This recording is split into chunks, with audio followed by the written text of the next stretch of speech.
Hello दोस्तों, मैं आपके लिए लाया हूँ मोस्ट वीवीआई ऑब्जेक्टिव क्वेश्चन जो कि क्लास 10th के मैथ के क्वेश्चन है और निर्देशांक ज्यामिति के क्वेश्चन है। तो आपको क्या करना है, इसको अच्छे से देखना है और दिमाग में क्या करना है, बैठा लेना है। और यही सब क्वेश्चन आपके एग्जाम में आएंगे। तो सारा मोस्ट वीवीआई है, तो आपको क्या करना है, एक बार अच्छे से देखना है। तो सबसे पहला क्वेश्चन है निर्देशांक ज्यामिति का, कोऑर्डिनेट ज्योमेट्री का। तो आप देख लो अच्छे से। क्वेश्चन नंबर 1 है, बिंदु 4, -3 किस क्वाड्रांट में है, मतलब किस चतुर्थांश में है। अगर इस तरह का क्वेश्चन आता है तो आप क्या करोगे। तो इसका आंसर देखो, यहाँ पे चतुर्थ दिया गया है, चतुर्थ होगा यहाँ पे इसका आंसर, मतलब फोर्थ क्वाड्रांट में है ये। तो आप सबसे पहले साइन याद कर लो, बस हो जाएगा।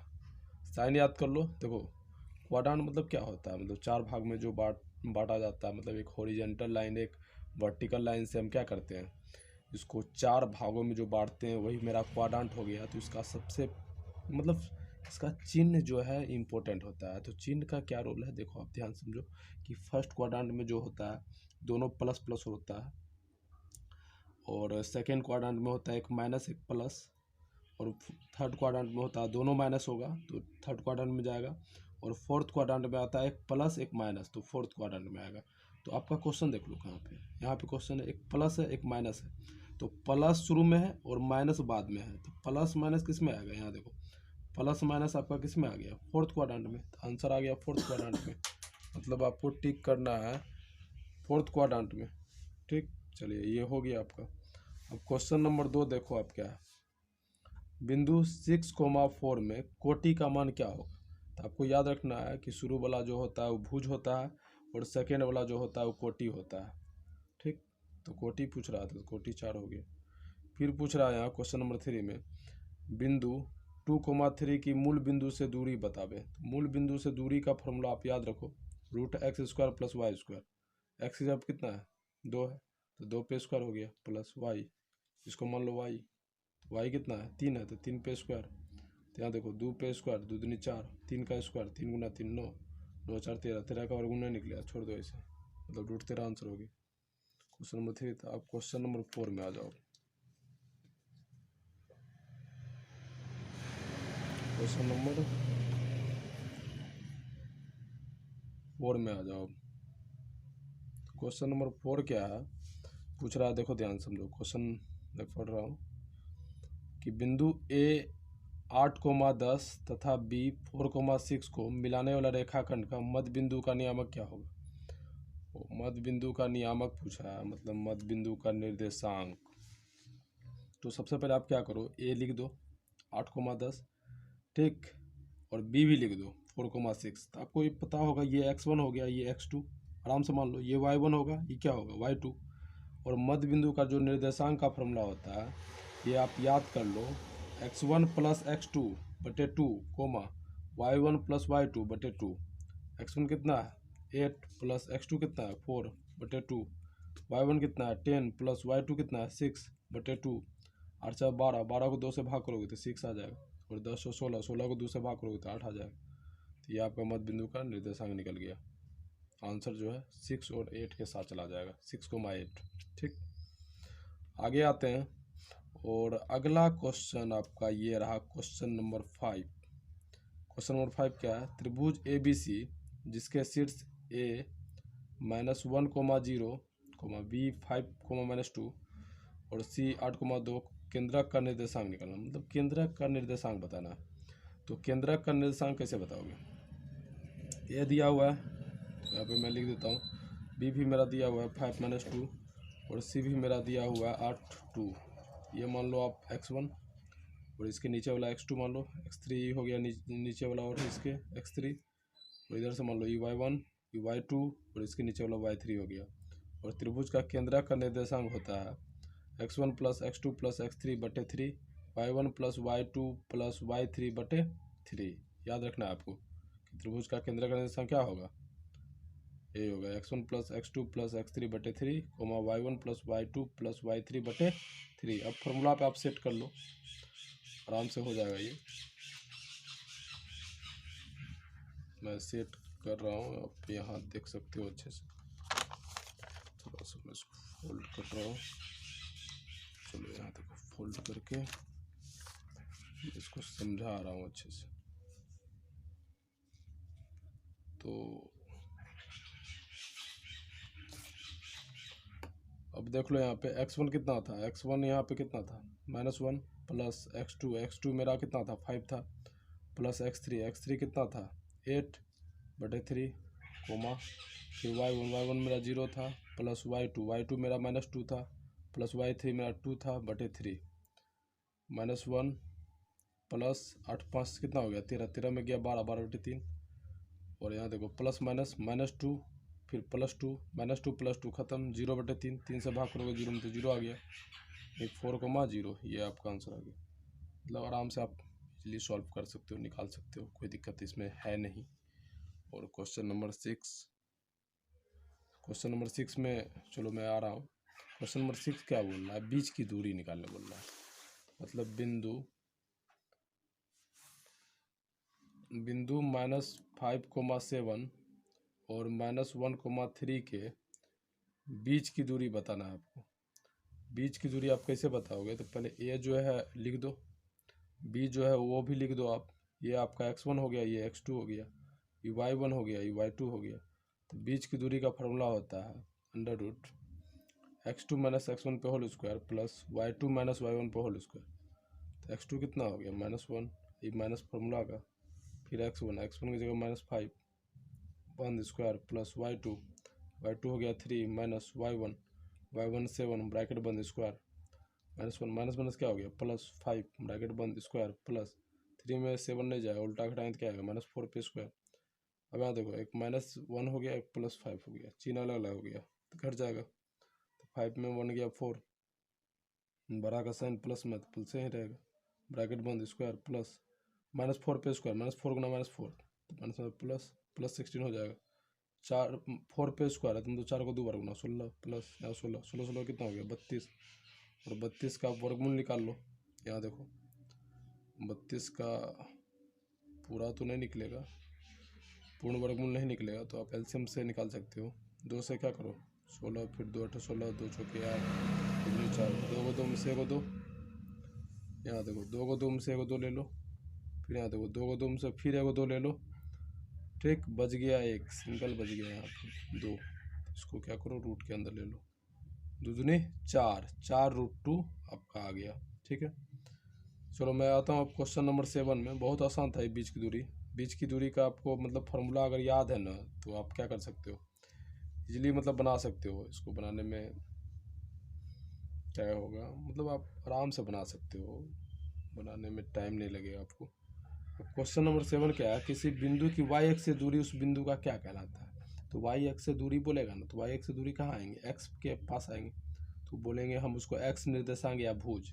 याद रखिएगा y एक्स से दूरी क्या कहलाएगा, तो x निर्देशांक या भुज कहलाएगा, इसको याद रखिए आप। अब चलो मैं आता हूँ क्वेश्चन नंबर 8 में। और क्वेश्चन नंबर 8 क्या है, देखो आप ध्यान से। क्वेश्चन नंबर 8 है कि किसी बिंदु की x एक्स से दूरी उस बिंदु का क्या कहलाता है। तो x एक्स से दूरी बोलेगा ना, तो x एक्स से अगर मान लो मैं जा रहा हूँ इधर से, तो किसके पास पहुँचूंगा, y के पास पहुँचूंगा, इसलिए कोटि कहलाएगा। तो x एक्स से दूरी क्या कहलाएगा, कोटि कहलाएगा। कोटि को मैं बोल सकता हूँ कि y निर्देशांक, कोटि का क्या नाम है, एक y निर्देशांक भी नाम है, तो ये भी आपका सही ही होगा।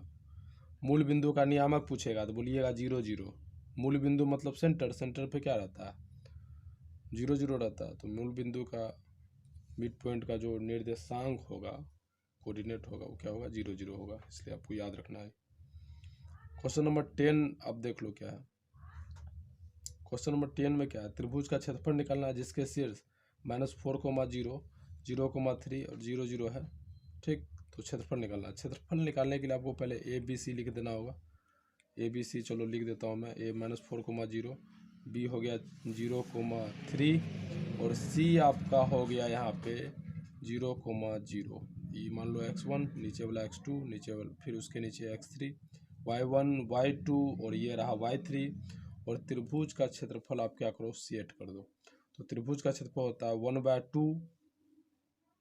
1/2 into x1 y2 - y3 plus x2 y3 - y1 plus x3 y1 minus y2 bracket बंद, 1/2 x1 कितना है x1 minus 4 y2 3 minus y3 0 plus x2 हो गया 0 y3 माइनस y1 कितना है 0 माइनस y1 0 प्लस x3 कितना है 0 y1 कितना है 0 माइनस y2 3 ब्रैकेट बंद माइनस 4, 3 में 0 हो गया, 3 ही बचेगा 0। अब देखो 0 में 0 हो गया 0, तो 0 मतलब 0 आ गया ना, तो मतलब ये तो पूरा 0 हो ही जाएगा।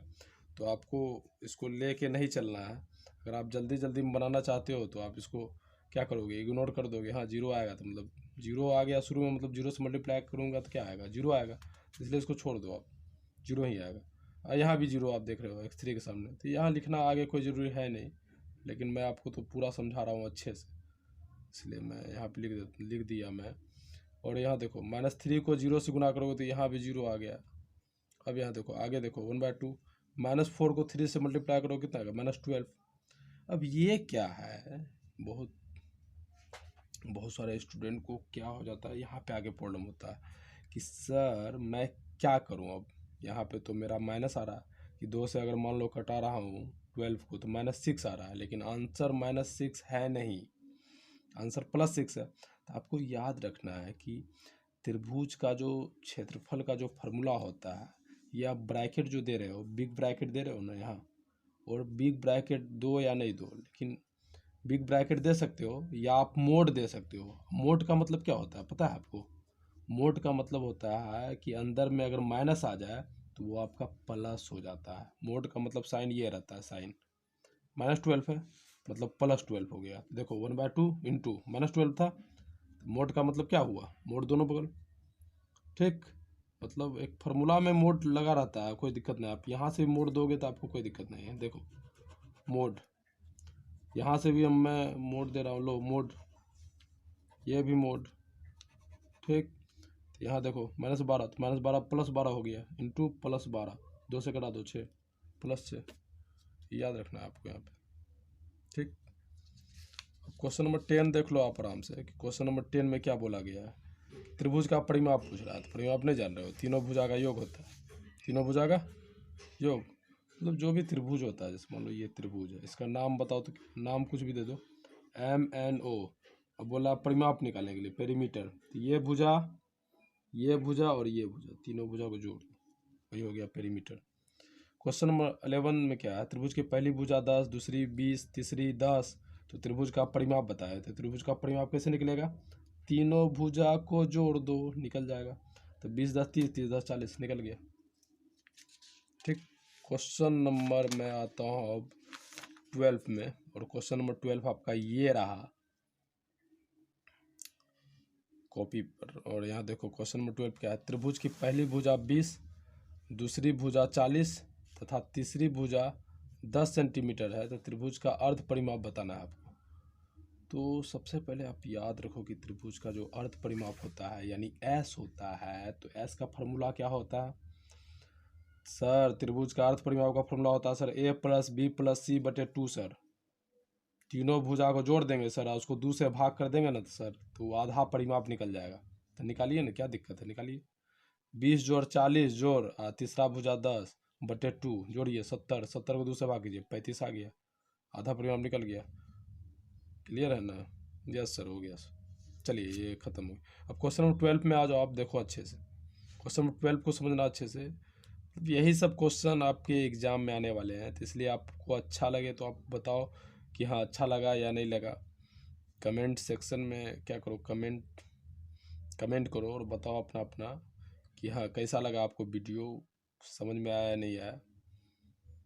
और इसके बाद भी अब देखो इसके आगे क्या क्या क्वेश्चन है। क्वेश्चन नंबर 12 नेक्स्ट क्वेश्चन है इसका, त्रिभुज का आधार और ऊंचाई इसमें दिया हुआ है। आधार कितना दिया है 10, ऊंचाई कितना दिया है 20, तो त्रिभुज का क्षेत्रफल तो सब बता देगा कि हाँ सर त्रिभुज का क्षेत्रफल का फॉर्मूला क्या होता है 1/2 गुना b गुना h, यानी आधार गुना ऊंचाई। तो 1/2 गुना आधार, आधार कितना है, आधार 10 गुना ऊंचाई, ऊंचाई कितना है 20, 2 से कटा दो 20 5 100 आ गया। क्लियर हो गया ये। अब क्वेश्चन नंबर आप 13 देख लो कि 13 क्या है। 13 आप देख लो, क्वेश्चन नंबर 13। क्वेश्चन नंबर 13 देख लो। त्रिभुज का जो आधार है, त्रिभुज का जो आधार है 10 सेंटीमीटर और क्षेत्रफल दिया 100 सेंटीमीटर, तो त्रिभुज का ऊंचाई बोला निकालने। तो एक चीज़ पता है आपको कि क्षेत्रफल आपको गिवन है, तो जब क्षेत्रफल गिवन है तो क्षेत्रफल का फॉर्मूला सेट करो। तो त्रिभुज का क्षेत्रफल का यानी ट्रायंगल का जो एरिया होता है उसका फॉर्मूला क्या होता है? 1/2 गुना बी गुना एच। त्रिभुज का क्षेत्रफल कितना दिया है? क्षेत्रफल दिया है 100 बराबर 1/2 गुना बी, बेस आधार, आधार कितना है 10 गुना ऊंचाई, ऊंचाई नहीं है तो ऐसे लिखो, 2 से कटा दो 10 को, 5 आया, 5 एच हुआ। इधर कितना है 100, एच निकालोगे इंटू में 5, इधर आया डिवाइड में 5, 5 से कटा दो 20, एच कितना हो गया आपका 20 हो गया, 20 सेंटीमीटर। तो क्वेश्चन नंबर 13 का आंसर हो गया 20। अब क्वेश्चन नंबर 14 में आ जाओ आप जल्दी से। और क्वेश्चन नंबर 14 क्या बोल रहा है आप समझना अच्छा से, आप समझना, आप अच्छे से समझना इसको कि क्वेश्चन नंबर 14 में क्या बोला जा रहा है। विभाजन सूत्र बतावे, मतलब विभाजन सूत्र का फॉर्मूला आपको बताना है। और याद रखो फॉर्मूला क्या है, m1x2 प्लस m2x1 बटे m1 प्लस m2 और m1y2 प्लस m2y1 बटे m1 प्लस m2। यही हो गया आपका विभाजन सूत्र का फॉर्मूला। तो आपको याद रखना है, भूलना नहीं है, याद रखना है। अब क्वेश्चन नंबर 15 में आ जाओ, क्या बोल रहा है देखो समझो। जिस त्रिभुज की 3 शीर्ष के नियामक 0,4, 0,0 तथा 3,0 है तो परिमिति बतावे। मतलब इसका जान लो कि 3 जैसे त्रिभुज ये है, ठीक, ए बी सी, ए दिया हुआ है, शीर्ष दिया हुआ है तो ए मान लो इतना, बी भी शीर्ष हो गया तो 0,0, सी भी शीर्ष हो गया तो 3 0। अब इसका परिमिति निकालना, तो परिमिति कैसे निकालोगे? तो ये भुजा ए बी जोड़ बी सी जोड़ ए सी, तीनों भुजा को जोड़ दोगे तो परिमिति निकल जाएगा। तो तीनों भुजा तो आपको निकालना होगा, ए बी निकालना होगा, बी सी निकालना होगा और ए सी निकालना होगा। निकालने से पहले ए बी सी लिख दो, ए बी सी लिख दो यहाँ। अब ए बी निकालो, तो ए बी का फॉर्मूला दूरी सूत्र से, ये x1 हो गया, ये क्या हो गया x2 हो गया, ये y1 हो गया, ये क्या हो गया y2 हो गया।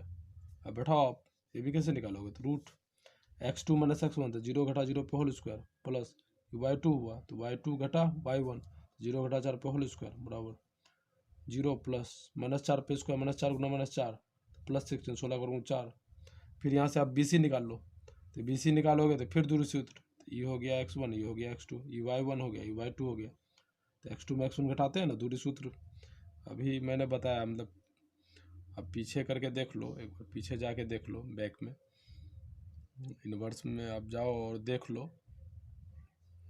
वहाँ पे आपको मैं दूरी सूत्र और बीच की दूरी किस तरह से निकाला जाता है, किस तरह से फाइंड किया जाता है, तो मैं आपको वहाँ पे बताया हूँ, ठीक है, किस तरह से बीच का दूरी आप निकाल सकते हो। तो यहाँ भी आप बी सी निकालोगे, देखो पहले ए बी निकालना है, फिर बी सी निकालना है। तो बी सी में ये x1, ये x2, ये y1, ये y2, 3 घटा 0 पे होल स्क्वायर प्लस 0 घटा 0 पे होल स्क्वायर। अब इसको सॉल्व करोगे तो कितना आएगा, 9 आएगा, 9 का 3 आएगा। फिर आप ए सी निकालोगे, ए सी जब निकालोगे तो ये दोनों में लोगे खाली, देखो ए सी, ये x1, ये x2, ये y1, ये y2, ठीक। पहले ए बी, फिर बी सी, और फिर यहाँ से यहाँ ए सी, याद रखना है, ए बी बी सी, फिर यहाँ से यहाँ तक ए सी। फिर ए सी में तो 3 घटा 0 पे होल स्क्वायर प्लस 0 घटा -4 पे होल स्क्वायर, 3 में 0 हो गया 3, 3 को 2 बार गुना 9 प्लस -4 पे स्क्वायर, -4 गुना -4 प्लस 16, 16 9 25, 25 करूँ 5। अब बताओ त्रिभुज का परिमाप, तीनों भुजा का योग तो कितना कितना निकला, 4 निकला, 3 निकला और 5 निकला। 4 जोड़ 3 जोड़ 5, 4 3 7 5 12, 12 सेंटीमीटर स्क्वायर, 12 सेंटीमीटर आपका आंसर निकल गया। ये त्रिभुज का पेरीमीटर निकल गया। क्वेश्चन नंबर 15 क्या हो गया, खत्म हो गया। और क्वेश्चन नंबर 16 आप समझो क्या है। उस बिंदु का नियामक जो बिंदु 1,1 तथा 2,3 को जोड़ने वाली रेखाखंड को 2:3 के अनुपात में विभाजित करता है। अच्छे से समझना आप। तो सबसे पहले आप एक रेखाखंड खींच लो, रेखाखंड बोल रहा है ना, रेखाखंड खींच लो सीधा, और इसको मान लो A 1 1, और ये बाद वाला जो दिया 2,3, तो इसको मान लो B, ठीक। और इसको एक बिंदु मान लो बीच में, कौन, P। इसको ये जो P बिंदु है, ये रेखाखंड AB को कितना अनुपात में बांट रहा है, 2:3 में बांट रहा है। तो जिस अनुपात में ये बिंदु बांट रहा है तो वो M1 और M2 कहलाएगा। 2 हो गया M1 और इधर वाला हो गया M2, और ये तो जान रहे हो आप x1 ये x2 ये y1 ये y2। तो हमको क्या बोला जा रहा था कि बिंदु का निर्देशांक निकाले, तो बिंदु कौन हो गया यहाँ P, जो कि बांट रहा है किस अनुपात में, 2:3 में। तो हमको P बिंदु का क्या करना है, निर्देशांक निकालना है। तो P बिंदु का निर्देशांक बराबर क्या हो जाएगा, m1 x2 plus m2 x1 बटे m1 plus m2, m1 y2 plus m2 y1 बटे m1 प्लस m2। m1 बताओ कितना है, तो m1 2 हो गया इंटू x2 बोलो, तो x1 x2 2 हो गया, प्लस m2 बोलो, m2 3 गुना x1 1 बटे m1 प्लस m2, तो m1 m2 2 जोड़ 3, m1 y2, तो m1 हो गया आपका 2 गुना y2 हो गया 3 प्लस m2 हो गया 3 गुना y1 हो गया 1 बटे m1 प्लस m2 2 प्लस 3 2 दूनी 4 प्लस 3, यहाँ 2 और 3 जोड़ोगे 5 आ गया, 3 6 प्लस 3 बटे 5 हो गया, 4 3 7 बटे 5 कोमा यहाँ 6 3 9 बटे 5 हो गया। ये आपका आंसर निकल गया। यानी क्वेश्चन नंबर 16 का आंसर हो जाएगा 7/5 कोमा 9/5 आंसर। अब आप क्वेश्चन नंबर 17 देखो कि किस तरह से आपको, मतलब यहाँ 17 में क्या बोला जा रहा है और क्वेश्चन क्या है, आप अच्छे से देखो और समझो। क्वेश्चन नंबर 17 क्या है, वाई अक्ष पर बिंदु जिसकी बिंदु 4,2 से दूरी 5 है, तो निम्नलिखित में कौन है,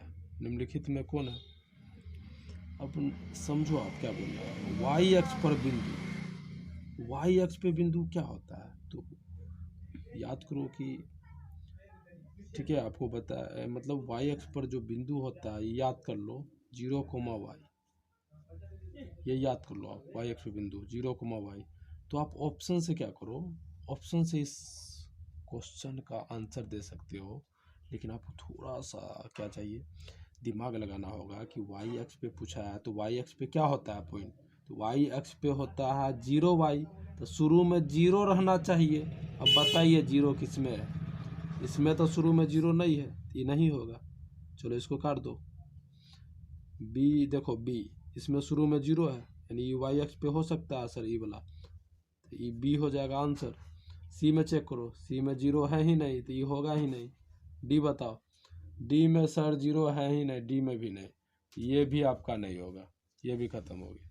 तो आंसर आपका जो आंसर बी के साथ चला जाएगा, यानी क्वेश्चन नंबर 17 का आंसर बी। अब आप आ जाओ क्वेश्चन नंबर 18 में। तो क्वेश्चन नंबर 18 क्या है, समझना ध्यान से।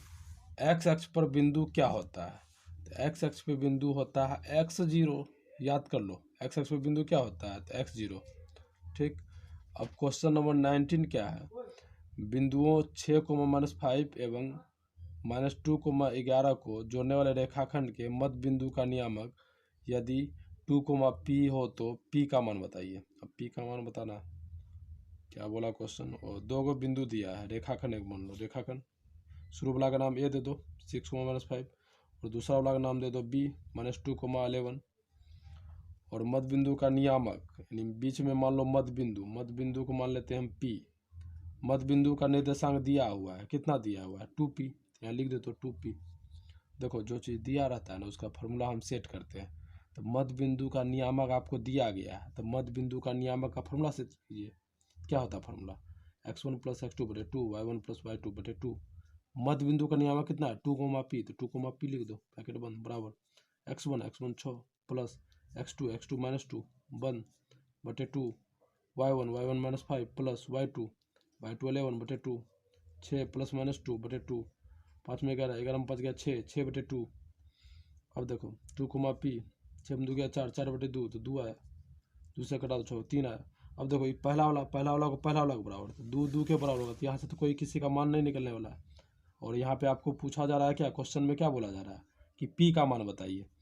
तो पहला वाला के बराबर करोगे तो कुछ तो निकलेगा नहीं, दूसरा वाला को बराबर करोगे, यानी p का मान आपका 3 निकल जाएगा। तो आंसर आपको p का मान ही बोल रहा था, तो p का मान 3 हो गया।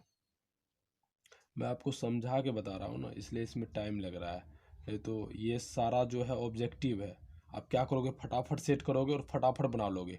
तो इसमें कोई आपको दिक्कत नहीं होने वाला, लेकिन मैं आपको समझा रहा हूँ, एक्सप्लेन कर रहा हूँ कि किस तरह से आप क्या कर सकते हो, सॉल्व कर सकते हो। आप अच्छे से दिमाग में पहले क्या कर सकते हो, सेट कर सकते हो, और सेट करने के बाद आप फटाफट क्या करो, फटाफट करो, कोई दिक्कत नहीं है।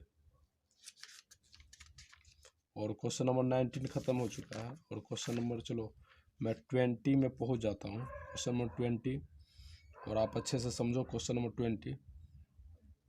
यदि वृत्त के व्यास के सिरों के नियामक 2,3 एवं -6,7 हो तो केंद्र का नियामक बताइए। तो क्या बोला, बोला सर वृत्त का व्यास खींचिए। तो वृत्त एगो खींच लो, सर्कल का निर्माण कर दो यहाँ। ठीक, सर्कल, मैंने सर्कल यहाँ पे खींच लिया, और यहाँ पे बोल रहा है व्यास, व्यास यहाँ से सीधा एक डाल दो। केंद्र से होकर जो जाता है वही ना डायमीटर कहलाएगा। तो यहाँ से यहाँ तक वो सीधा डाल दो, नाम दे दो, शुरू वाला का ए, लास्ट वाला का बी।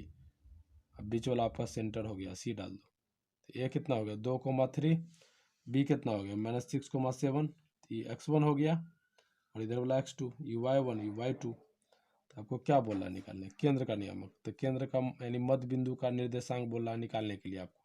तो मध्य बिंदु का निर्देशांक का फॉर्मूला याद रखना, x1 + x2/2, y1 + y2/2।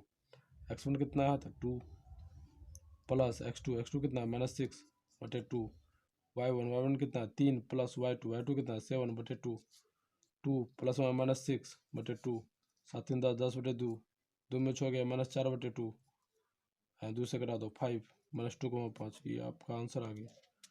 चलो क्वेश्चन नंबर 21 में आ जाओ। 21 में क्या बोल रहा है समझो ध्यान से। यदि बिंदु x1 y1, x2 y2 और x3 y3 संरेख हो तो कौन सा था। वो एक चीज़ बताओ कि संरेख की स्थिति में क्या होता है। तो संरेख की स्थिति में सर जो भी तीनों पॉइंट जो दिया हुआ रहता है सर, वो एक ही सीधा में रहता है। संरेख मतलब कोलिनियर, मतलब एक ही सीधा में रहेगा। और त्रिभुज का क्षेत्रफल इसमें जो होता है सर, वो 0 के बराबर होता है। ठीक, याद रखना है, संरेख जब भी होगा तो त्रिभुज का क्षेत्रफल किसके बराबर होगा, 0 के बराबर। तो त्रिभुज का क्षेत्रफल का फॉर्मूला जानते हो ना आप, 1/2 × x1 y2 - y3 plus x2 y3 - y1 plus x3 y1 - y2 equal to क्या 0। अब देखो 1/2 गुना में, उधर जाएगा तो भाग में होगा, तो 1/2 से भाग करोगे 0 में तो क्या आएगा, 0 आ जाएगा। बचा मेरा क्या, यही है बचा, x1 y2 - y3 plus x2 y3 - y1 plus x3 y1 - y2। तो यही आपका आंसर होगी, क्योंकि पॉइंट देखो x1 y1 x2 y2 x3 y3 ये सब पुट करोगे तो वही आ जाएगा। यही छोड़ दो, यही आपका आंसर है, कोई दिक्कत नहीं। चलो नेक्स्ट क्वेश्चन में आता हूँ। क्वेश्चन नंबर 22 में समझना है इसको, और लास्ट इसमें 24 तक है, जिसमें सारा कवर कर लिया गया है। यानी कोऑर्डिनेट ज्योमेट्री में मतलब जो जो क्वेश्चन मतलब आने वाला है और मोस्ट भी आई है, सारे को एक जगह क्या कर लिया गया है, रखा गया है, और अच्छे से आपको बताया गया है, समझाया गया है, ताकि आपके दिमाग में अच्छे से आ सके, और आप एग्ज़ाम में क्या करो, जो छोटी छोटी मिस्टेक आप करते हो वो ना करो, और आपका नंबर जो है एकदम बढ़ चढ़ के आए, और आप खुश रहो, हैप्पी रहो, और क्या। चलिए क्वेश्चन नंबर 22 आप देख लो कि क्या बोला गया है। यदि बिंदु k, मतलब k, 2 -3, -4 तथा 7, -5 संरेख हो तो k का मान बोल रहा है निकालना। यानी k का मान आपको फाइंड आउट करना है। तो जल्दी से बताओ, देखो फिर बोल दिया संरेख। अभी आपके सर ने आपको क्या बताया है कि संरेख की स्थिति में त्रिभुज का क्षेत्रफल होगा 0 के बराबर, होगा ना, अभी बताए थे आपको तुरंत। ठीक है, अब देखिए ए लिख देते हैं k, 2, बी भी लिख दिए, इसको मान लिए सी भी लिख दिए। अब त्रिभुज का क्षेत्रफल बराबर 0 करो, तो 1/2 × x1 y2 - y3 plus x2 y3 - y1 plus x3 y1 - y2 equal to 0। 1/2 गुना में है तो इधर आया तो भाग में, तो 1/2 से 0 में भाग करो तो 0 खत्म 1/2।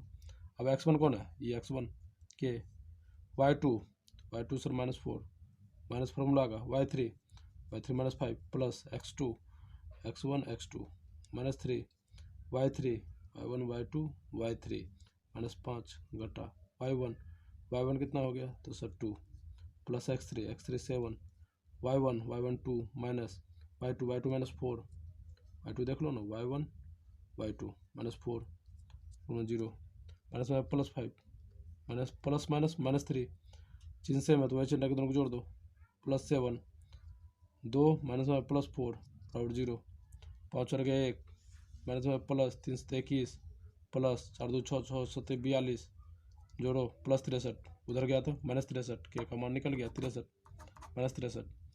और क्वेश्चन नंबर 23 क्वेश्चन नंबर 22 का आंसर आ गया -63 के का मान। अब क्वेश्चन नंबर 23 में आ जाओ आप।